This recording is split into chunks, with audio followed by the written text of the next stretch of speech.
Hello everyone, this is Ian Schaefer here with UDA Technologies, and we are just about ready to dive into 5 reports that we should be reviewing every week, not just for our company, but for specific projects within the company as well. Of course, my name is Ian Schaefer. I'm one of the senior product specialists here at UDA Technologies, and I'll be kind of your tour guide as we're going through these various reports. Joining me for this series as well is Holly Gibson, another of our senior product specialists. Hi, everyone. And we also have Sydney Dorsey joining us for questions. So if you guys do have any questions, or you guys see a report that you're really interested in, or would like us to touch on one of the additional reports, now that there's, about 50 or so available within Construction Online? That's right. There's actually over 100 different variations of reports available in Construction Online, and 30 of those came to you guys over just the last couple of months. So one of our projects and enhancements that we really wanted to offer our customers for summer of 2019 is advanced reporting capabilities. And so we actually added 30 new reports to Construction Online in addition to the report suite that we already had. That's absolutely right. And some of those, by the way, are faster, easier, more efficient ways for you guys to get access to your information as like kind of examples of what we're going to be looking at today. But of course, if you guys do have any questions about those reports and you are interested, Sydney Dorsey again is going to be providing answers to your questions. To ask questions as we're going through the webinar, all you need to do is go over and take a look at that GoToWebinar panel. There should be an area on there marked questions. Click into that, send in your questions, and again, Sydney will provide answers or solutions. And sometimes she'll also flag some of the really interesting ones for us to answer over the course of the webinar. So keep those questions coming. We love to get them, and we'll move on from there. Now, as an add-on to that too, I would love to know what you guys are hoping to see in our webinar today. And as always, really curious to see what you guys are doing on a day-to-day basis, especially for managing your information and your data through things like these reports. Now, to do that, if you guys would, just take a moment to find that questions panel and tell me a little bit about yourselves and your company, like what kind of construction you guys do and what your role is with the company. But again, most importantly, I really, really want to know what you guys are hoping to learn today or what you'd like to see us recap or review. So again, send that our way, and we'll go ahead and dive in to get started with this webinar. Now again, as we mentioned, we've got 5 primary reports to highlight today as we're taking a look through the system. And part of the reason why we're highlighting these 5 reports in particular is because Construction Online offers a ton of fantastic data management resources. We've got great estimating and QuickBooks integration to pull in your financials. Those schedules are always accessible, always live, and very easy to keep up to date from any location. So scheduling reports are going to be really important as well. Within those jobs, there's a lot of information that we expect to be added through the project logs and through some of the additional areas with included pictures and notes, and sometimes our guys are going to be using voice to text in the mobile app.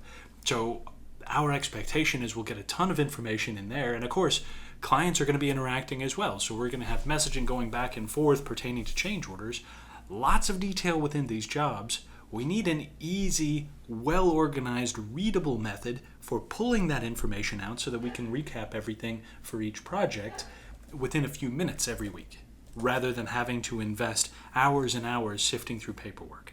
To add to that, of course, one of the newest additions to this webinar is a lead overview report. It's one of the newer tools that we've provided and that we've been working on within the Construction Online platform.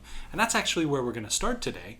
Part of the reason why this is such a critical component for most organizations, most companies who have a future, is because we always have to be feeding that pipeline.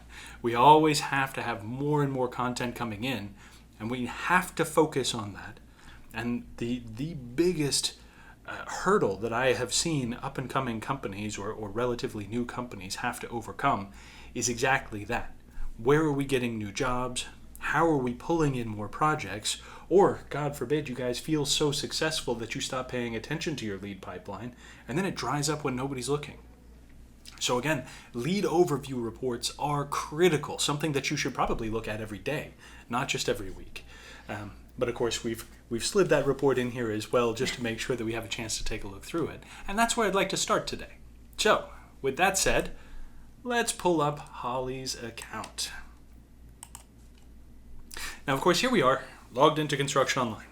where right when you log in, it takes you directly to the company overview. From the company overview, we've got a great little recap through the dashboards and the tools that we have accessible right here. In fact, recent and upcoming items, again, does a great job of summarizing everything that's going on across multiple different jobs. You can see several jobs in this list, some of the tasks that we have open, some of the tasks that are actually overdue right now as well. So as we're taking a look through these, for example, I've got a couple of change orders that need attention. We'll take a look at those when we get into the summary report. We've also got things like RFIs, submittals, some of these are overdue as well. So again, it's kind of bringing these to the forefront. And what we're going to move to here is the sales management tools. Now, of course, Construction Online currently is home to, about 650,000 users? It is over 650,000 users. And we're managing something like $85 billion worth of projects right now through the Construction Online software. And what that means is huge, big, lush lead pipelines. That's what we're hoping for everybody. Definitely. So as we're looking through this and we're seeing, like in Holly's case, we've got 1,200 leads that are within our pipeline right now. Now, if this is like most of you guys, most of the companies that we're working with on a day-to-day basis, 1,200 leads is a lot of leads for some, not very many leads for others. But depending on your scale and the scope of what you guys are managing, there's a lot of people in this list right now that we need to go through and make sure that we're reaching out to on a regular basis. That's right. And I think it's such a great point about the scale and the scope. I've worked with clients who, in terms of leads, are getting, maybe somewhere in the range of 20 to 50 really good leads, maybe on a monthly basis. I work with some clients who are getting 1,000 leads on a monthly basis. It's really all to what type of work you're doing, what a healthy pipeline looks like for you. So that's going to be different for every company. But what we always want to be able to look for is that the lead pipeline is healthy, that we are moving people through that pipeline so they're getting closer to doing work with you. We want to make sure that we're not forgetting to reach out and follow up with those leads. We still have to check in periodically, even for ones that are pretty much committed. You still want to make sure that you're maintaining that contact. And one of the things that the reporting tool will allow us to do, though, is really check the health overall of that lead pipeline. And one thing I especially love is being able to check on a weekly basis, how many new leads did we get this week? That's an easy metric and something easy that you can look at on a regular basis just to make sure that you are getting at least something coming in on a regular basis, kind of continuing to grow that. Yeah. And again, with these reports that we're going to be looking at, most of them can be generated. In fact, this lead overview report specifically, you can generate actually from the leads portion here. If you come over and click on the little settings wheel here, you can find the lead overview report. And when we open this up, you'll find a lot of the familiar filters that are available to you here. Filters like status, stage, source, type, the all-important sales rep. We were actually just talking about one of our sales reps here earlier who's doing a fantastic job right now. And if we wanted to see what he has in his pipeline so that we can kind of forecast what's coming up, it would be an easy way to go through and just select that contact here and pull in a list of everything that they're currently focused on. Now you've also, as Holly kind of mentioned, you've also got some great options in here in this report to filter to specific date ranges. If you guys wanted to do like a custom date range to see the last week, for example, it's a great way to go in there and do that. What I love about this report too is it gives you a couple of different sort options as you're kind of working through this as well. So if I wanted to sort from oldest to newest, I could see last Monday's leads all the way up through this past Friday. That'll give me a good idea if my contacts or if these leads are being reached out to in what I would consider to be a reasonable amount of time. So again, I want to see in that report, I'd love to see the oldest contacts from, again, Monday of last week already start to have those points of conversation, those touches as we call them. Yes. Again, as you're going through this, you've got plenty of great options. Most of these filter options are, again, similar to the ones that we can kind of see on the dashboard here in the background, but with this compound sorting that we have available in this report, we can really focus on getting the exact result that we want to use as that perfect metric that we were looking for. Yeah, that's right. I think you brought up such a good point earlier in that, companies, one thing that people tell me all the time is that they are busy. And that's such a good thing for us to hear. We see a lot of you guys out there having a ton of success, and we definitely celebrate that with you. But often what comes with being busy is, being so focused on the busyness and the day-to-day of managing your current projects that you need a fast way to go back and look at something like this, what's in the pipeline. Now, a couple of best practices that you would want to look at here would be to use that date filter. So we're wanting to track, how many leads did we get in the last week. It's a good idea, in my opinion, to look at that overall at first, just to see, like, what did we get last week across the board. Then, depending on the structure of your organization, you may want to apply one of the additional filters. If you're a company that has, multiple sales reps, or so especially if you have a large team of sales reps who are responsible for sourcing their own leads, who are really, it's part of their job is to go out and identify and find and pull those leads in, you probably want to add an additional filter and take a look at how does that break down by person. If you have a smaller sales staff, you might want to look at, say, maybe a lead source and how many you're getting each week from a specific source, so you know how and where to invest your marketing dollars. So that'll depend a little bit too on your organization, but you should figure out what metric you want to track and then look at that report every single week. Absolutely.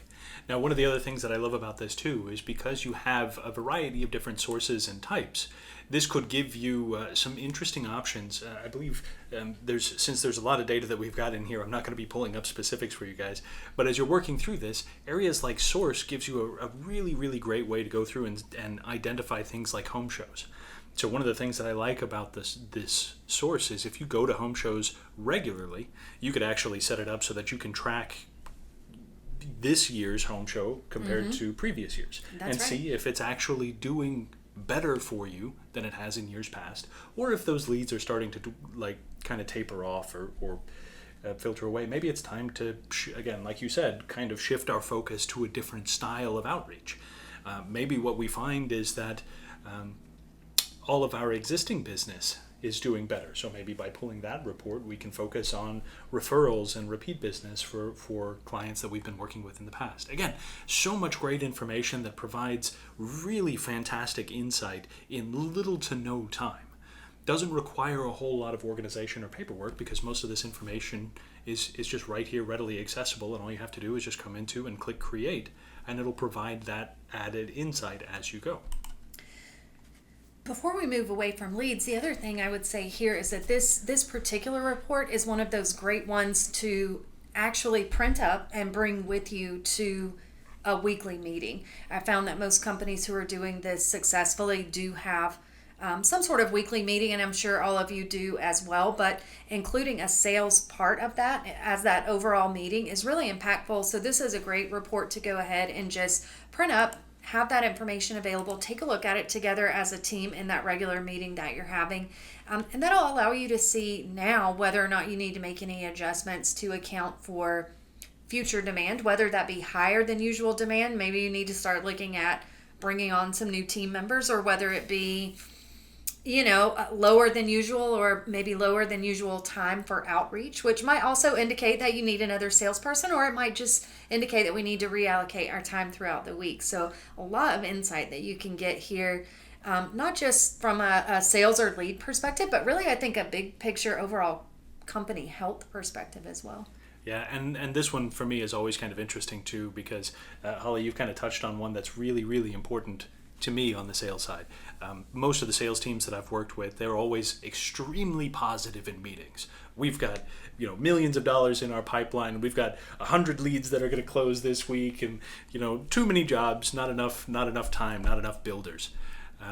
In this case, we can actually kind of, pardon my way of putting it, we can kind of cut the crap a little bit and actually get down into the raw numbers and the brass tacks. We can figure out true value for what we're working with. I love this actual show lead value total down here as well, because then if we are filtering by sales rep, we can see how much they have in their pipeline maybe again pulled in for the last 30 days or the last week or something like that. So we're getting good, accurate measures. And it's going to incentivize our sales team to make sure that the CRM tools are being kept up with. If you're not putting in how much you value these leads at, it's going to look like you guys don't have anything in the pipeline. So again, really, really great tools that not only give you a little bit better clarity as we're looking through this, rather than just trusting the sales team to give you real numbers. You guys do a great job with that. Don't get me wrong, Holly. But again, I've talked to a lot of salespeople. They're very sales but again, it just gives us all of these added things, and again, pushes people to be involved, to give you the information that you need in order to make those wise decisions, like, is it time to bring in another salesperson? Should we consider? Now, as we look at what we're going to try, and Ian and I are going to try to narrow it down to those top 5 reports. If I were picking one lead report, it would definitely be that one, the lead overview. Once you figure out the filters that you like to use, take a look at some of the other reports in that sales management section. We have added additional reports for you again this summer that are going to be a source report, a sales rep report, that just really allow you to come in and see some of that information pre-filtered, a summary across all of your sales reps or sources. So if you find that you're really heavy on one of those in terms of the data that's most impactful for you on a day-to-day basis, definitely take a look at some of these other reports as well. Now, I was just going to say, once we've looked at our lead reports, once we're happy with our pipeline, we're working on these jobs, we're starting up new projects, some of the other reports that we want to look at that you should be pulling on a weekly basis really come into reports that you can pull for those individual projects. Let's make sure that those jobs are running smoothly. Absolutely. So moving into one of the projects here, again, the first that I'm always going to advocate for is in the financial section, we should always be taking a look at the estimate versus actuals report. Now, again, I advocate for looking at this report weekly, at least weekly. Now, granted, you will also catch me as one of the senior QuickBooks Pro advisors suggesting or recommending that bills be paid usually about once a month. In fact, our practice, back when Michael Stevens, our owner, was running a construction company himself, was to actually get all the bills, require that they all get in by the 10th, get them all set up and paid in QuickBooks over the next couple of days so that we can run this estimate versus actuals report around the middle of the month to show last month. Right now, we would be good to see where we stood at the end of July simply by coming into the financials. And under financial reports, you'll find, again, wide variety of fantastic reports. Today, though, the one that we're looking at here is going to be the estimate versus actuals report, which is just going to give us the ability to go into and see how some of this information is kind of coming and going between the two platforms. Now, again, as we're looking through this, what we're looking at here is what we projected to spend in the estimate versus what's been logged in the system. Now I indicate that what's been logged because it's very important that we maintain our actual costs on a regular basis. We should be pulling that in again every Monday. And if you're working with QuickBooks, it takes a fraction of a second. It's no time at all to pull that information to get it up to date. And what this would show us then is this on any given project allows us to go through and highlight areas where we are perhaps overspending so that at any point on this project, we can start to make up ground before it becomes a problem. Again, the most painful conversations that I have with people who are searching for new software, who are coming to us for solutions, they'll have projects where they don't find out that they were upside down on the job until 2 or 3 months after it's done. Finally, all the bills have come in, finally everything has been paid, and what they realized is maybe they didn't estimate for an entire category of work, which probably means that estimator's not going to be with you guys for very long. But maybe it was something like that. Maybe some cost got out of control. Maybe labor wasn't being tracked properly on that project because we weren't using the time tracking tools available through the Construction Online mobile app. Whatever it was, those sorts of hurdles do not have to be a problem for you and your team as long as you are referencing back to this report on at least a weekly basis.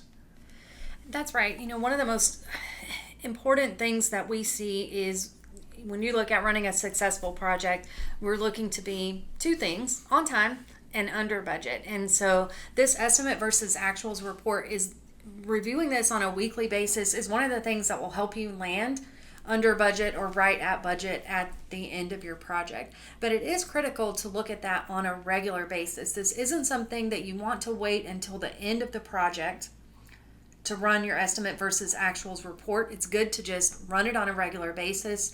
I would recommend running it and saving it so you have those snapshots. You can go back and look.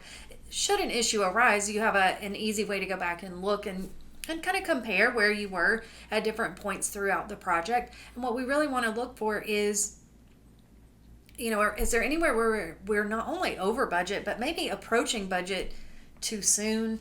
Has something come up somewhere? Sometimes you'll notice something that's kind of a flag for a change order that maybe someone forgot to put into the system or something like that. So you really want to keep an eye on this on a regular basis. Now, as a quick bonus note to this as well, over the course of the project, if you guys are keeping up with your Construction Online estimates, you'll know that in estimating, there is an area where you can adjust your estimated costs. You're not changing the estimate amount or the base cost. You're just coming into the estimate. I'm sure we can find it here under the advanced view. But from here, we can actually come into and show the additional columns. The two columns in particular that I'm looking for in this case would be the adjustments and the adjusted cost. Was that it? Mm-hmm. Yeah. So they're already set. Let me just go find them real quick. There we go. Now, the reason that I'm bringing these ones out in particular is because the estimate versus actual report will compare the adjusted cost to your actual cost. So using the adjustments allows you to go in and show savings in various different areas. So if we're able to come in with a better bid, for example, we can find a subcontractor who can do it for cheaper than we thought we could originally, or we get a discount, for example, on some of the materials that we're going to be using for finish work on the project. You can actually come into and adjust the cost here, putting in something like a small amount of savings in various different areas. Again, this will be the number that we're calculating the variance off of in that estimate versus actual job. So if we do ever find ourselves in a position where we need to kind of move money around, I don't love changing the base cost. I do love being able to track what we're going to be using as our new contract amount with any subcontractors, vendors, or suppliers, and it's the perfect place to do it. So again, to get more out of that report, update the adjusted cost, especially if you guys are projecting more or less than what you estimated. This just gives you a better, more accurate way to get that projection in line. Now, again, just as a quick reminder too, for that specific report, when you're generating the report, it does give you the option to use either QuickBooks actuals or manual actuals. We're not going to be adding those together for this report. Ideally, again, this is my bias as the QuickBooks Pro advisor, but it really is a best practice for all of you. Ideally, all of the information should be documented in QuickBooks so that QuickBooks and Construction Online always match as we're looking at these reports. That way you and your bookkeeper are speaking the same language about the jobs and know what's coming up and where.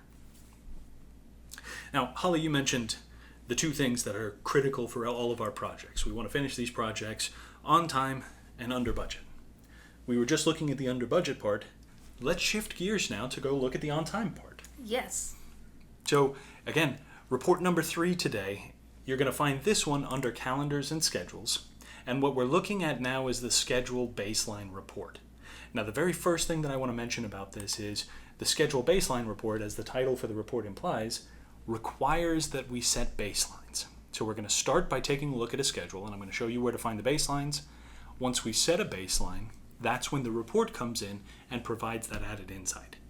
So here we have a schedule. I'm going to full screen this schedule for just a moment so that we can get a better view. Within the schedule itself, of course, we've got several different tasks. Some of them are being marked as complete.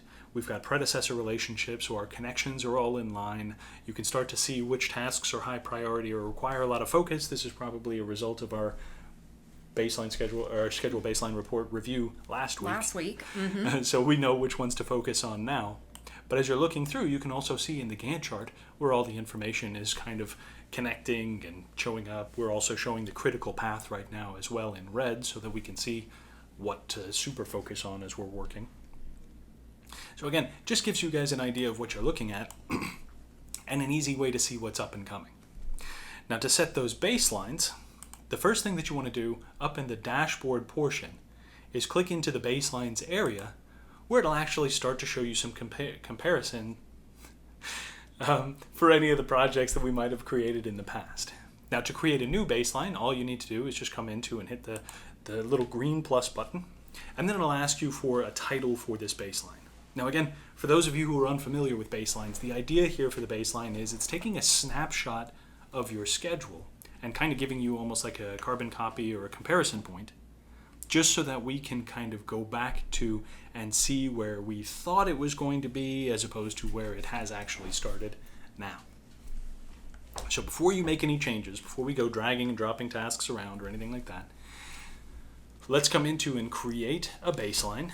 And let's say that this baseline is delays from client selections. Don't judge me on my spelling. All right, so now we've got the delays in place, and now it comes time to start actually moving these tasks around. If you come down to, of course, there's very, very easy ways to do this. We can either click into the task and adjust the start date if we choose to, or my preferred method, we could actually just come into and start dragging and dropping these tasks around. If you've got your connections or your predecessors all lined up, everything else will auto update for that as well. So there's a lot of automation in here, a lot of time-saving tools available right here from the schedule. And now to see the impact from that, by the way, we can always come up to and select the task here that we would like to track specifically. Let's see, that was, I believe that was slab labor, yep.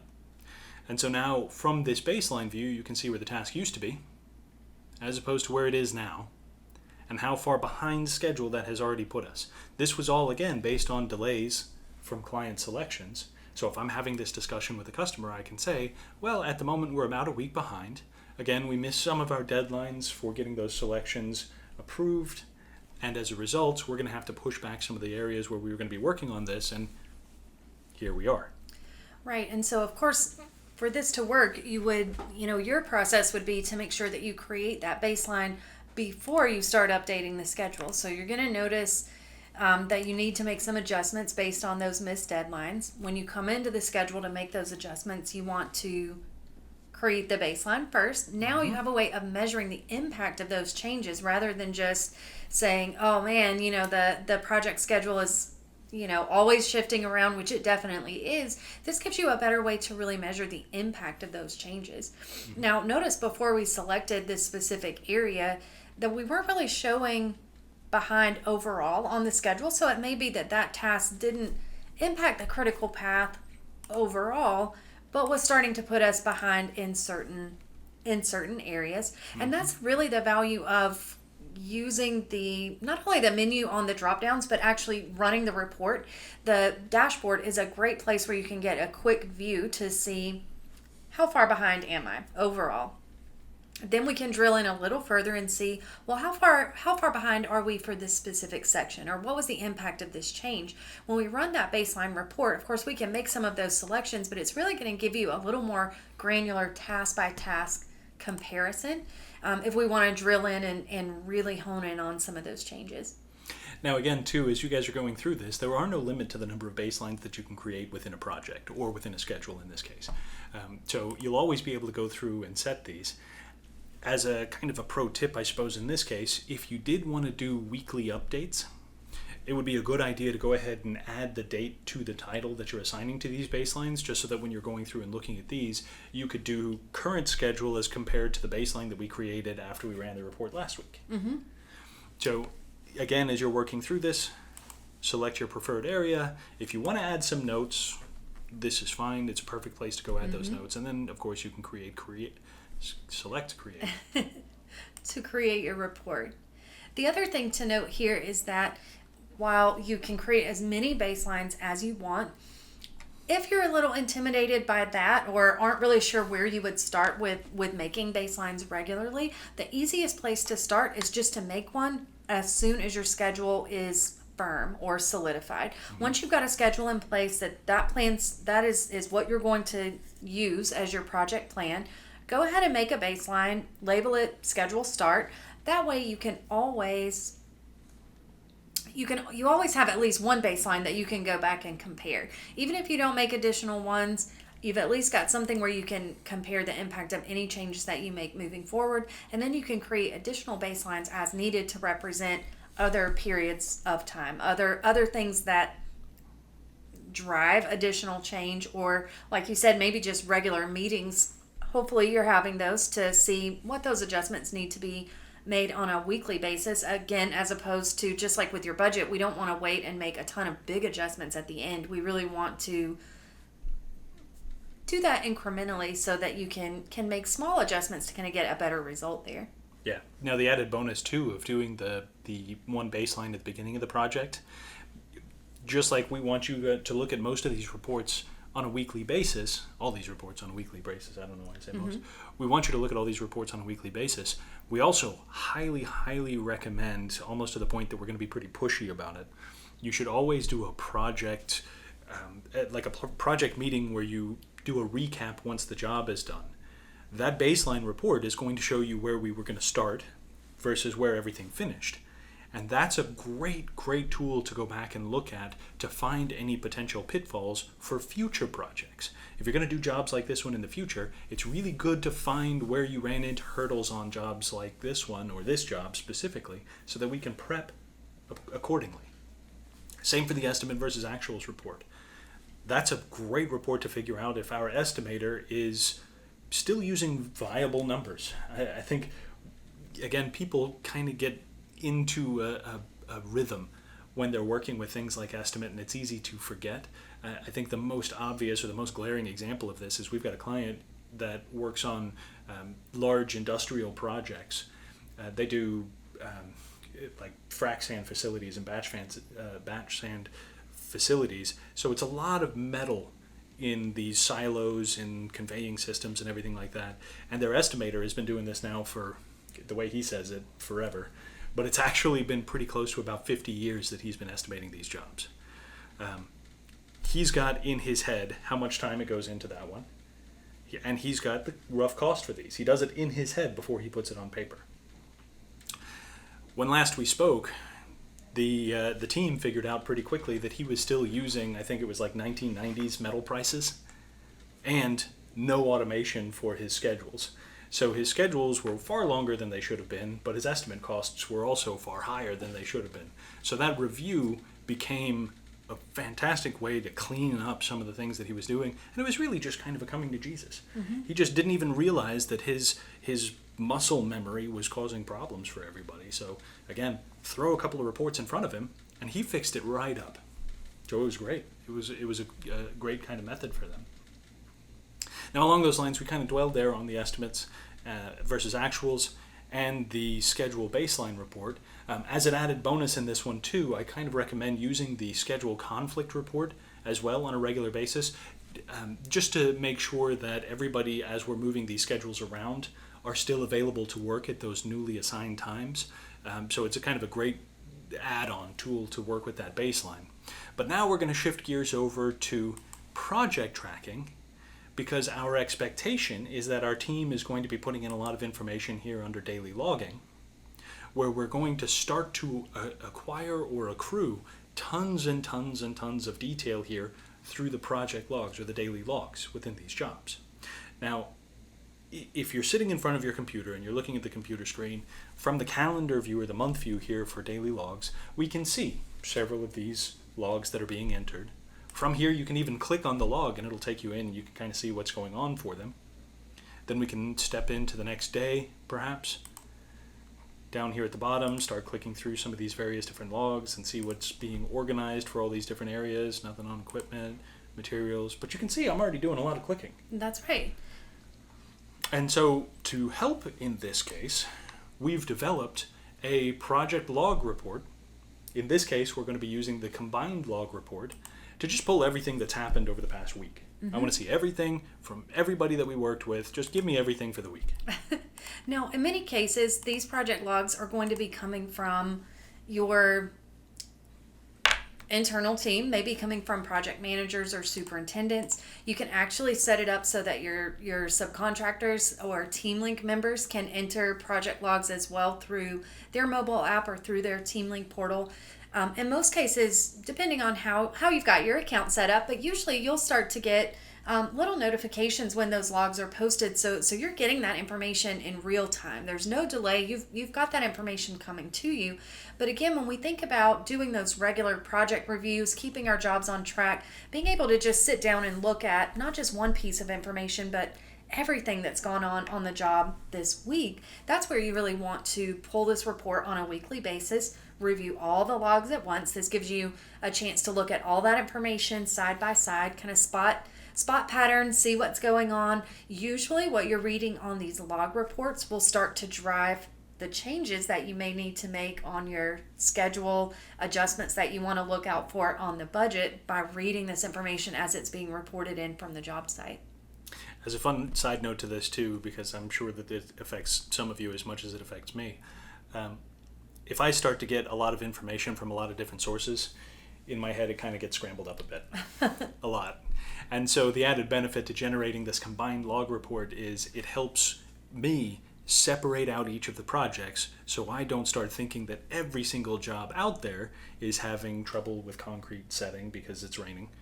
Now I can figure out exactly which one it is, so I don't start calling, whatever it is, the pavers or the concrete guys out to every single job I have going at any given point. Again, it just helps me get my head on straight. So running a report like this is a great way to clarify your thought.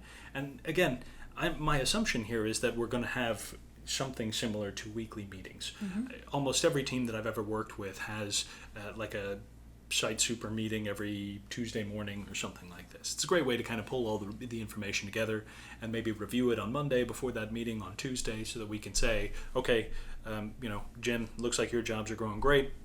All your paperwork is in line. Fantastic. Bob, I noticed that you're starting to trend a little over in these areas, or it looks like you're ordering too many materials. Next time one of those deliveries comes in, go ahead and take a picture of the invoice or the delivery receipt and include that too, because I just want to double check over it when we're here. And, Franny over in accounting, she wants to go ahead and put it in right away. Again, all of this information just gives you that direction and allows you to be a much, much better kind of controller in these situations by keeping it all well organized and situated. That's right. And of course, the report is going to show you all of that in one place, including those pictures or attachments. So you'll notice when we're creating that log report that we do have some options to include certain things or exclude certain things. We've chosen to include it all just so you guys can see what that looks like. Part of what you can include or not is, of course, that automated weather tracking, which, even if that's all you ever used in logging, is pretty much worth its weight in gold. I mean, we're tracking the weather automatically for you at 5 different points throughout the day. You can go back and pull this at any time, which can be really useful. So we're going to include that on the report.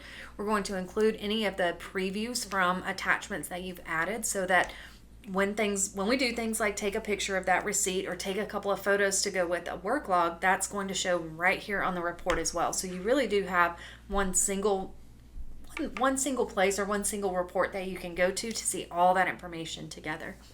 Mm-hmm. And again, to add to this, there's several different points within those weather conditions that we're providing at 5 different times a day.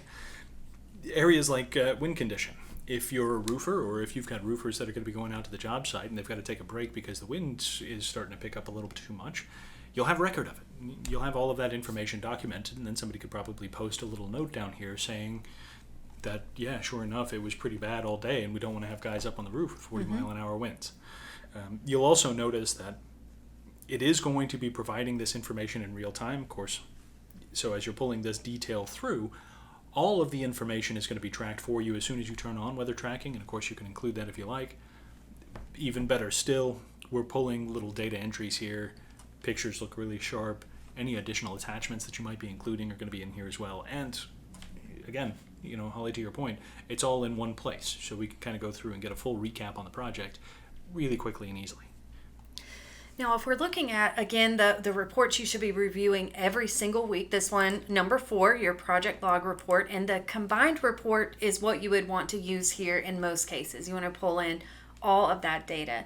Just like we saw with the lead tracking, though, there are specific alternate reports that you can pull if you find that, especially if we're looking at longer term than on a once a week basis. Maybe we're looking at the closeout of a project. You might want to come back and run one of the more specific report types. Common things that I see people doing would be, running a delivery report to maybe even filter that down by a certain vendor to see how that went, see if there were any issues in that area. You may want to pull an overall material log report or just a log of all the visitors that were on the job site. We might want to even filter that down and see how many times the client showed up on the job site. So there's a ton of things that you can do when we look at closing out the project. But for reviewing on a weekly basis, I think that combined log report is what you want to do. And then the others are ones that I would use as you're looking at pulling longer stretches of data.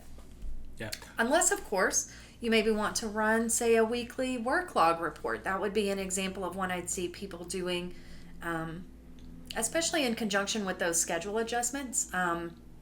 Work logs, delays, super useful. Absolutely. And the work log in particular, I especially like because the cheesy line that stuck with me for years and years was one of our builders loves logging. He's obsessed with logging, and what he's done is he's required that each team member has to provide 10,000 words a week on what they did for the week. And so they're posting a lot of stuff in the work logs specifically. Now, of course, the cheesy part is a picture's worth 1,000 words, so he'll take 10 pictures too. But that means that he's requiring that his team fill up this one report in particular per job. So again, generating this pre-filtered report is extremely handy in his case because now all he has to do is click a couple of buttons and he gets what he wants, as opposed to more buttons. Now, I realize that clicking a couple of buttons doesn't exactly, alter the course of human history, but you would be amazed at how convenient it is and how much more efficient it makes you if you can just click 2 instead of 7. And you don't have to think about it and read it and process it. And again, for me, extremely valuable. And so we give you plenty of different options in order to pull that. Definitely. I think this is also a great example when we look at information, and there's a lot of information, of course, to digest on every project, but this is such a great example of why it's better to do it in a digital way than to just write this information down in a notebook or on a piece of paper. Because once you've written it on the notebook paper or in the logbook, it's great. You've got the information recorded, but you can't do much with it. When we look at these log reports, now there's so much that we can do with that information. It's at our fingertips all the time. You can really put it to work for you and the quality overall of your projects at that point. Yeah, it always makes me think too that if we were putting it all on paper or writing it all down in legal pads, then we'd have a collage team that comes in at the end of every project to cut up all of our little pieces of paper and stick them together in a way to tell the story.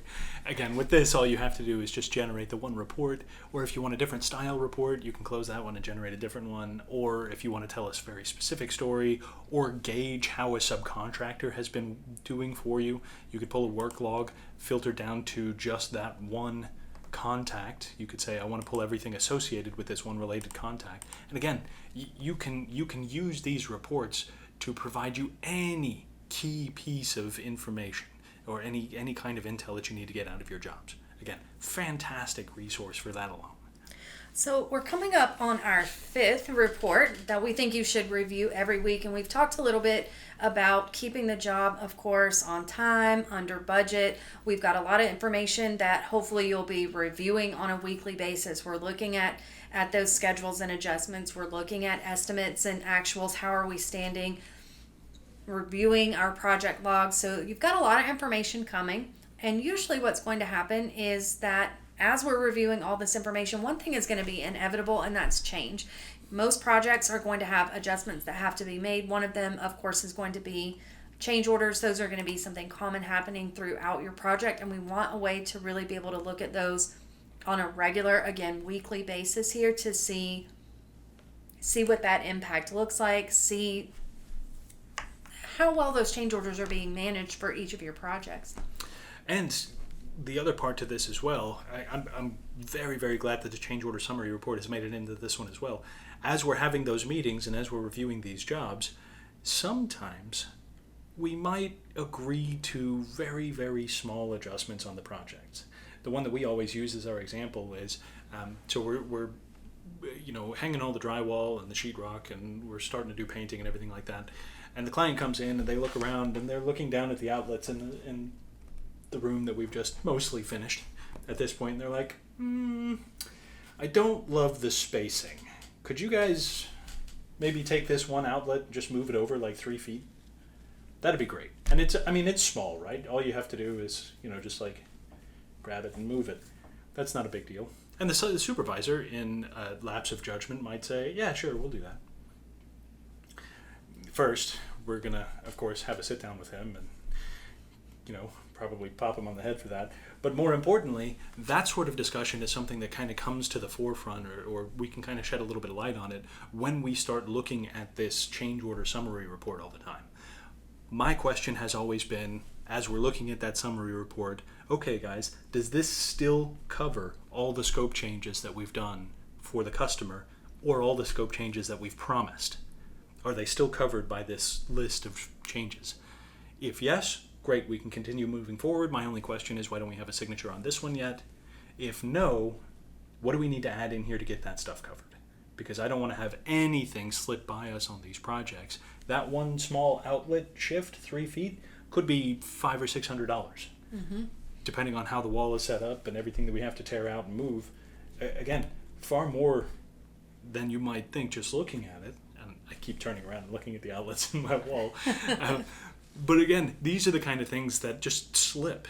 And having this report, which by the way you can generate, same as before, either just click in the top right corner and you can pull some reports from here, or more importantly, under the financial reports, if we scroll, actually up here at the top, you can just click over to change orders. And then from here you can do a change order summary report, either by status, if you wanted to have all of the approved change orders near the top and all the ones, or all the pendings at the top, then approved and then rejected, or however we need to organize them. We could do a summary by type, who's responsible for those change orders. That would probably be the reason. So again, we've got same thing as before, Holly, with those log reports. We can generate these change order summary reports in a number of different ways, just to make sure that we can always go through and see, first of all, are they all documented? Do we have them all on paper, so to speak? Are we getting the signatures for these things? And why are these change orders happening? For me, that's probably one of the second or third most important parts of the change orders after, is it documented and did they sign? But next one for me is, why did it happen? Is it something that maybe we should account for in the future? Is it something that happened because the client just up and changed their mind, which can happen? Or did they take advantage of an upgrade that we've offered, and maybe we want to encourage more of those? Absolutely. So there's a lot of different things. And one of the things that you'll notice with these change order summary reports here is that when you look at the change order summary by status, type, or reason, those are all new things that we've added as well over the summer. Additional ways of tracking and sort of categorizing your change orders. We want to be able to look at what's the status of a given change order. We want to maybe be able to categorize those by type and or by reason. You don't have to do all three. Doing all three gives you, of course, more ways that you can report on your change orders, but it's nice to be able to know, was this an internal mistake that caused the change order? Like you said, was it a client request? So you've got a lot of different ways, of course, that you can look at this. And now one of the things that we are looking at in this webinar, this session today, are again things that we want you to review every week. And just like with the other reports, reviewing the change orders is something that should not happen at the very end of the job. In fact, I've had conversations with many of you guys over the years, and one of the common things that I've heard about change orders is almost everyone has a story of small changes like that they've agreed to make. They get to the end of the project, kind of make the change order to balance things out, present it to the client, who says, what? Like, you mean I have to pay for these things? I thought you were just going to do this. I could see the change order being for this one big thing, but I didn't realize, and there's just confusion. It's not so much anything other than that, just confusion on everybody's part, doing change orders regularly, and then of course running this report regularly instead of waiting till the end of the job just really keeps you on top of things. Make sure that you're gonna again get closer to the project being on time and under those budget expectations, because a change order allows us to document additional cost, additional time, and then really keep tabs on that as we go along. Yeah, and we can change the budget so that we can make sure that we are consistently staying under budget. If we have to add things to the budget because those client change orders came through, we want to make sure that it's well documented. Otherwise, again, it might look like we've got a $400,000 project that could just cost us $600,000 because we just forgot to document that the customer decided we were going to do all the landscaping and they wanted a 2-car garage and a little greenhouse area maybe, all sorts of crazy fun extras. So again, document it to make sure that we can stay the same. Otherwise, it looks bad on us.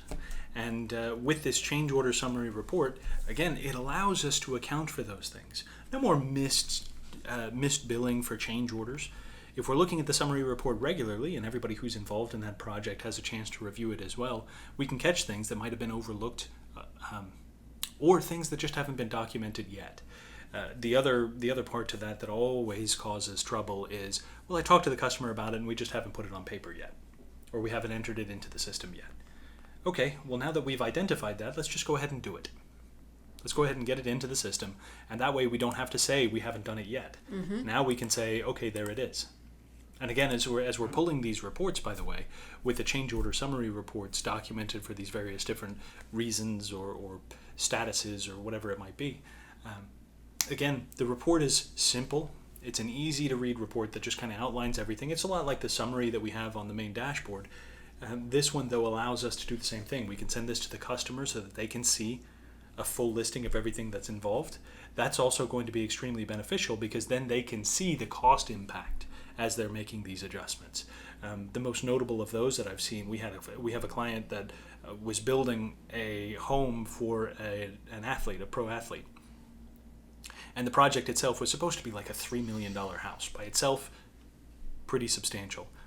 But of course, as they're kind of working along on the project, the future homeowners would see something that they thought was really interesting, come back to the project manager and say, hey, can we do this? Can we do this? Can we do that? The job ended up getting up to about $9 million, and they just stopped. They didn't finish, they just stopped because it got so out of control from change orders, and the customer just wasn't keeping a running total, that eventually they just got to the point that it just became too much.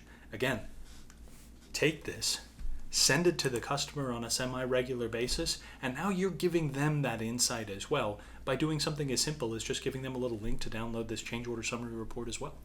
And then, Holly, to that point that you made earlier, everybody knows, everybody's aware, and nobody is going to be confused or feel like somebody's trying to pull a fast one on you. Again, everybody's got the information that they need to continue making good decisions.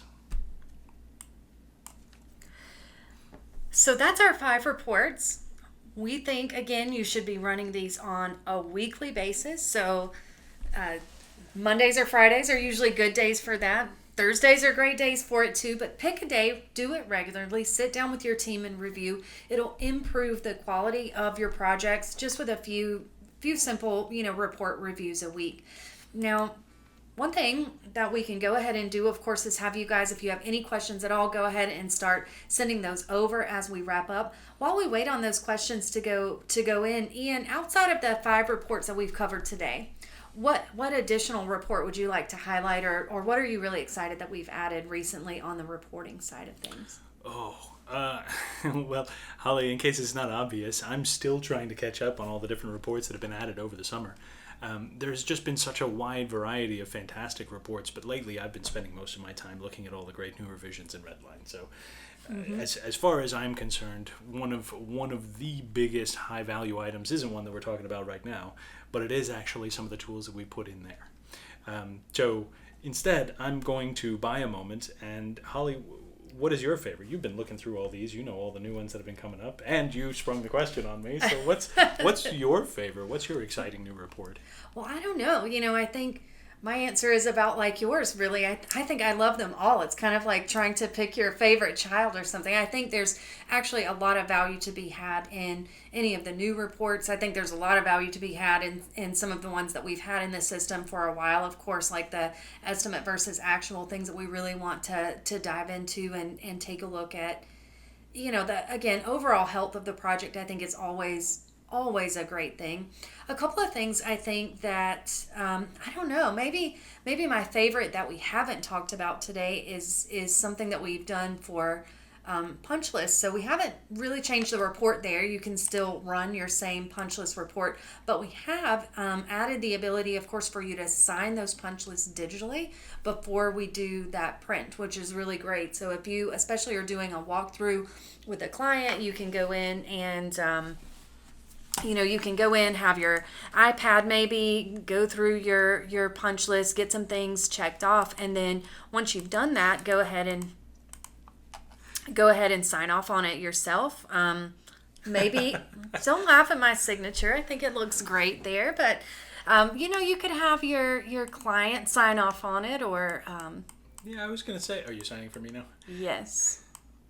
We can go ahead and get those signatures in. Of course, if you're on like an iPad or iPad Pro or maybe a Surface Pro, chances are you'll have a stylus or a pen that you can use, so it's great. You can go ahead and capture the signature, and then when you run the report, it's going to go ahead and give you the option to include those signatures. So I really love that. It's a small change that we've made recently, but I think it's probably one of my favorites. And honestly, it's one of those other parts too. I really love that as well. Adding the signatures to the punch list, because what that allows us to do then is, as we're talking to the customer and we've outlined everything that needed to happen on this job, we can get a signature on the spot. Now, normally I want my clients to be the happiest people in the world. If I let them have all the time in the world to decide if they need anything changed on these projects, though, or any additional enhancements, they will always come up with something. So eventually we will get to the point where we want to go ahead and get that sign off and say, okay, we're finished. We're ready to hand you the keys. We're ready to let you start moving in all your furniture and everything like that. Just sign here, please. So again, it's a fantastic way to kind of drive that conclusion to the project and get everything moving in the right direction. Now, to add to this, by the way, though, I would recommend that all of you take a moment today to go through and take a look at some of the new reports that we've added. The vast majority of them will be found in each feature. If you go into like project tracking, for example, and go down to the project tracking reports, you'll find all the reports available there for to-dos and punch lists and daily logs and things like that, along with some of the new ones.